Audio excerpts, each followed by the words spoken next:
Kisah pilu keluargaku diusir dari perumahan perkampungan. Tak ada lagi cahaya yang dulu sinari langkahku, hatiku remuk, tak bersisa.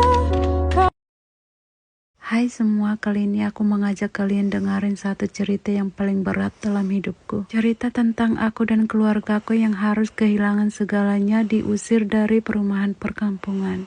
Inilah alasan mengapa rumah kami dibangun di luar dari perkampungan. Jadi pada tahun 90-an orang tuaku memutuskan untuk pindah ke kampung dari Medan menuju Toba Holbung. Sesampai di Toba Holbung mereka membeli rumah dengan padi. Ini dia rumah yang mereka sewa dulu rumahnya beratap ijuk dan masih papan. Jadi dulu tidak ada hitam di atas putih, mereka hanya membayar rumah itu dengan barter padi.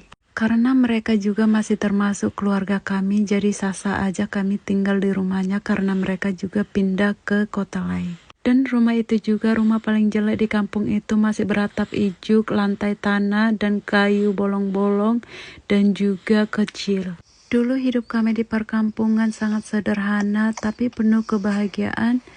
Bapak aku seorang petani, dia mengelola sawah, dan ibu aku sebagai ibu rumah tangga yang mengurus kami dan membantu ayah kami bertani.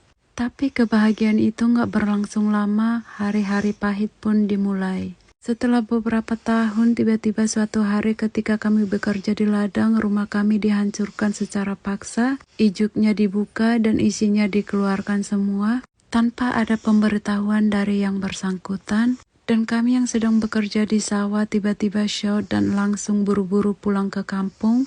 Dan mama aku histeris dan shock dan pingsan melihat kondisi rumah kami yang sudah dibongkar seluruhnya. Rasanya seperti dunia runtuh pada saat itu juga. Kami tidak punya lagi tempat untuk pulang. Tidak punya pilihan lain, kami hanya bisa menumpang di rumah nenek kami yang jaraknya hanya beberapa rumah ke rumah kami itu. Meski rumah nenek kami sangat kecil dan papan juga pada saat itu, tapi nenek kami menerima kami dengan tangan terbuka. Karena kami tahu tidak akan satu orang pun yang bisa menyelamatkan kami dari keadaan ini. Dan inilah awal mula mengapa keluarga kami menjadi terpisah, dibagi dua. Akhirnya mama aku memutuskan untuk merantau ke Medan untuk mencari Bang Toib, mencari uang tambahan. Dan kami di kampung tinggal bersama bapak dan opungku. Kami pun anak-anaknya merasakan kekurangan pelayan kasih sayang dari seorang ibu. Dan setiap bulan hanya bapak kami yang pergi ke Medan untuk mengunjungi mama aku dan membawa barang